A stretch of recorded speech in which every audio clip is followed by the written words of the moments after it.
So you've published your Kindle ebook, but you're not really sure what the price point is. Or maybe you have found a lack of sales could be at fault of your price point. Well, today's video, I'm going to share Kindle ebook pricing strategies. You're going to want to make sure that you stay tuned. This is Self-Publishing with Dale, where you learn how to publish books that sell and build an unstoppable author brand. I'd love, first of all, to know, what is your preference? Do you prefer paperback books, hardcover books, audiobooks, or ebooks? And also, what are you willing to spend on each one of those iterations? Let me know inside the comments down below. Also, you're going to want to make sure that you stick around to the very end, because I'm going to share with you why pricing your ebook at 99 cents can be detrimental if you don't do this. Let's go ahead and lay some groundwork. I think it's important to kind of review some of the payment and royalty structure when it comes to publishing your ebooks through the Kindle Direct Publishing platform.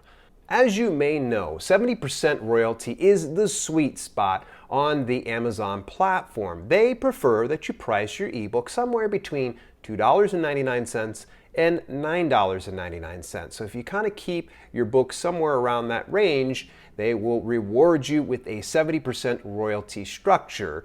However, for those of you that are a bit of rebels out there, there is the 35% structure, which means anything priced outside of the $2.99 to $9.99 range. So if you happen to go cheaper than $2.99, it's 35%. And additionally, we will see that anything above $9.99 is going to be 35%. Now, bear in mind, remember the break-even point that you're going to get paid the same, let's say at the 70% model is $9.99, you get about $6 and some change. The same is going to be said that if you go 35% model, anything that's $19.99 or above is probably going to be the good idea when it comes to the 35% royalty structure on the ebook. And remember, you can get the unfair advantage if you enroll your ebook in the Kindle Direct Publishing Select program. KDP Select offers an incentive for those that actually enroll their books into it. They will offer 70% globally speaking. That means all of the distribution platforms, everywhere from Japan and beyond, and they will give you 70% on that. Well, that's all well and good. The unfair advantage actually comes in the fact that the KDP Select program influences your bestseller ranks. Anytime someone checks out your KDP Select book through Kindle Unlimited or the Kindle Owner's Lending Library, every page influences the bestseller rank. Not to mention that the KDP Select program offers 2 different marketing and promotion offers, including the Kindle Countdown deal, as well as the free book promotion that you can utilize when you are exclusive to the Amazon platform through KDP Select. Whew, that's a lot of information, I know. Let's get right down to business when it comes to 3 unique pricing strategies that you may want to think about and utilizing for your Kindle ebook. Kindle ebook pricing strategy number 1. Price pulsing. Price pulsing works like this, in that you have a specific price point, and let's say that there's very little sales coming through. You feel like, it's possibly too high of a price point. So then you drop that price point. So let's say, for instance, you just launched your Kindle ebook at, say, $7.99. You're not finding it's getting bought as much as you would like. You end up dropping that price, say, as low as you could care to go, at, say, $2.99. At that point, you start to see some sales pick up. And so as that picks up and it becomes a snowball, you naturally don't want to keep it at that low. So what you'll do is just increase that just slightly, say like to $3.99 or $4.99. Don't make that drastic jump back up to $7.99 because you might scare away the market. But the nice thing is, as you kind of gradually move it up, you might find that, sales start to slow down. So we're going to drop that price point back down a notch or 2. It could be 50 cents, it could be $1, but that's essentially what it is. You're trying to figure out what is that sweet spot. So that's what price pulsing can be. It can be very frustrating though, because if you're having to go in and change your price point every other day, it becomes a bit of a burden. I would recommend that if you use price pulsing, do it only to figure out what your buying audience is willing to spend. You're going to find that sweet spot somewhere in the middle that they're like, $5.99, that's what we're willing to spend, and the sales keep coming in. This is primarily good for, say, newbie authors, people that are just breaking into the business so they can kind of get a good idea of what their audience is willing to pay for their particular brand and their book. Additionally, if you've got a team working underneath you, say some hired virtual assistants that manage your account, then that's also another thing that you can do price pulsing as long as you don't have to babysit this thing every day. Once again, this is not one of my preferred methods. It was something I had done previously, but now that I have enough books on the market, I know exactly where I want to put my book at, and it really comes down to, first of all, and I'm going to say this probably in the other two models, how you dial in your book description. Because if you get a good, enticing, and compelling book description, it doesn't matter what that price point is. But for those of you, like I said, newbie authors, you might get some good footing if you just play around with a little bit of price pulsing. Kindle eBook pricing strategy number 2, HOTSHOTTING. Okay, so this is a name that I came up with myself. This essentially works like price pulsing, but you're not moving the price point up, down, up, down, up, down, up, down. It's typically a drastic drop to spike sales, and you're doing it for a limited time. So it could be some type of a book promotion. You say, reach out to your email newsletter, let them know, hey, I've got something on pre-order right now for, say, 99 cents. I'm just throwing this one out here randomly. And in the next week, it's going to be launched and it's going to go full price of $9.99. So you create that sense of urgency. And so everyone's going to go in, oh gosh, I got to get this while it's out, 99 cents, awesome. And then it hot shots it. So essentially it just boosts it really fast. Here's what's going to happen is the Amazon algorithm's going to go, oh wow, this is hot, this is cool. We're going to go ahead and serve this to other people that are buying similar products.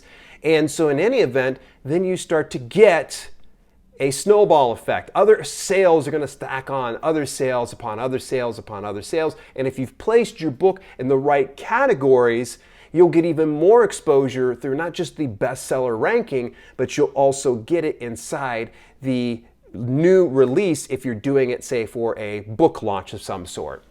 In fact, I talk a little bit about this inside my bestseller book launch checklist. You could take a look at that at selfpublishingwithdale.com/checklist. And Kindle eBook pricing strategy number 3, killer copy.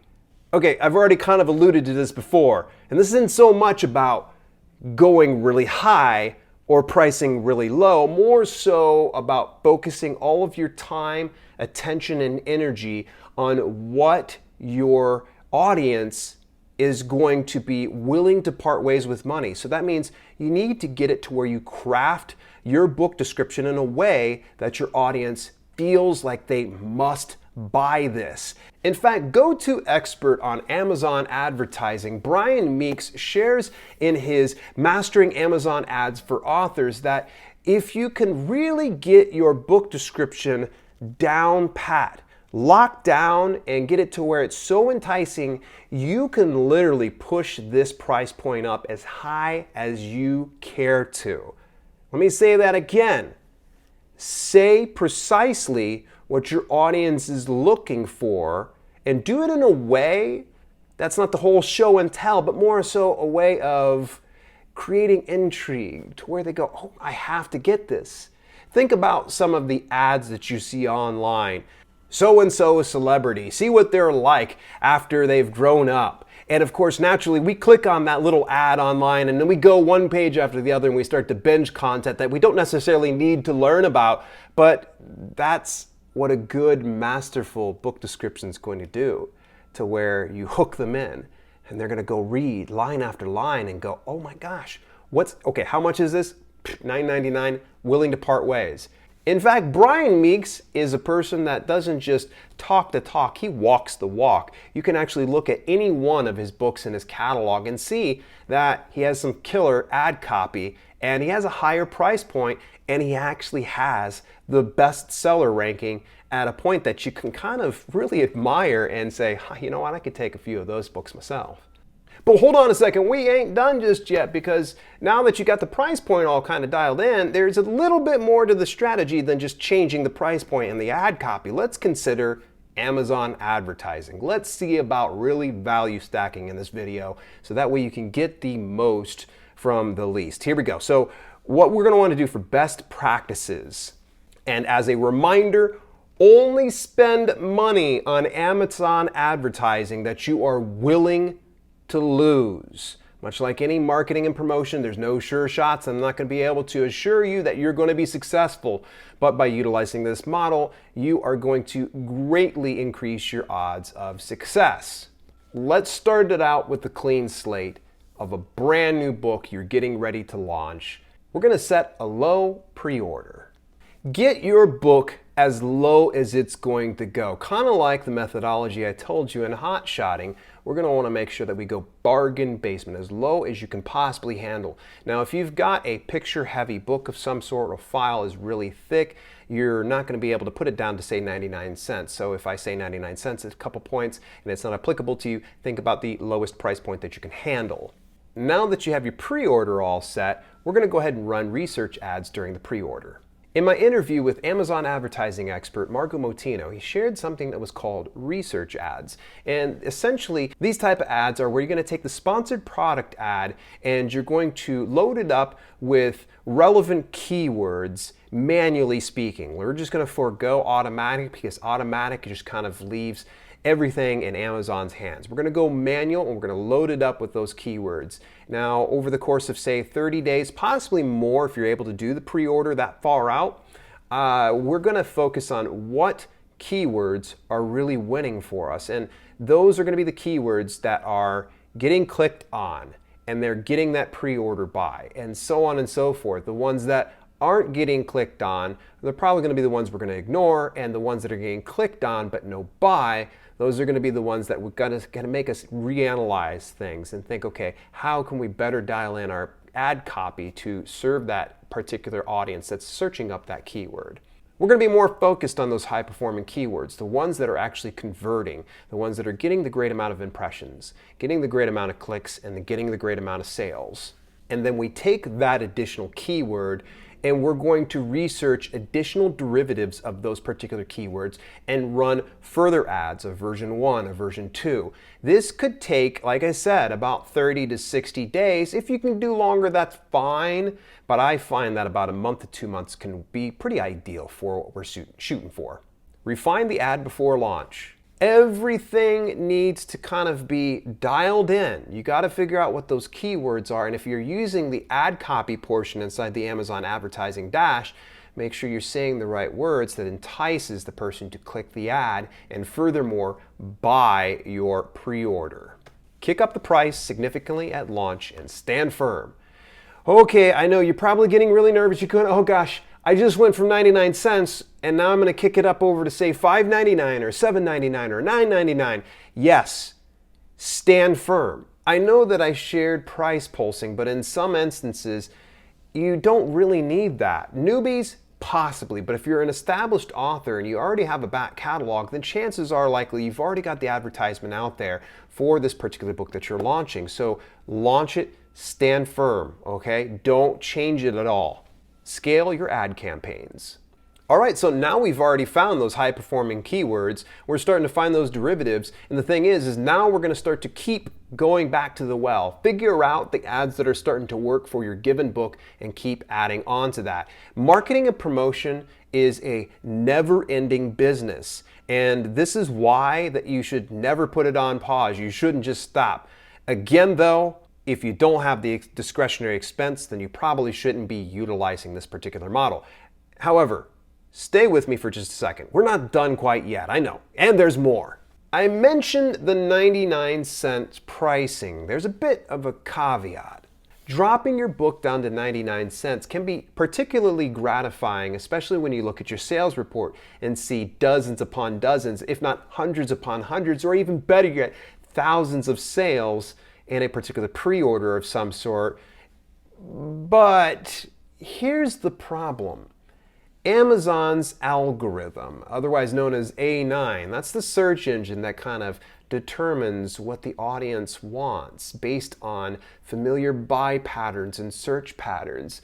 Well, here's the deal, is if you end up drastically dropping your price and get a ton of sales, it's going to go, oh, this is great, this is awesome. But it's not enough that you had hundreds of sales within the course of a day or 2 days, or even for that matter, a month. what Amazon's algorithm likes to see is consistency. So it's much better to be, say, getting 10 sales per day over the course of the next few months versus getting a few hundred within 24 hours and then nothing. Because what ends up happening is Amazon algorithm says, oh, well, this is cool, this is awesome, this is great. And then the next day, oh, wait, never mind. It was just a trend. Here's some other things. You're going to probably like this one. It's a steady earner. So everybody likes this one. This one, meh. And let's just face it, dropping your book down to 99 cents kind of sucks. Literally, you're getting paid 35 cents out of every dollar for each time your ebook sales. And I don't know about you, but 35 cents is not going to pay the bills unless you're getting thousands upon thousands of downloads per day of that particular ebook. Listen, pricing isn't all that in a bag of chips. In fact, there are other ways that you can learn how to increase your book sales on Amazon. In fact, I've already got the video loaded up. Go on over there, join me. I'm going to share some of the other strategies you need to know before you implement the full pricing strategy. So I'll see you there. But I've got to pay to play. I thought I didn't have to pay to play. You told me, Dale, a long time ago, you don't have to pay to play. Amazon advertising,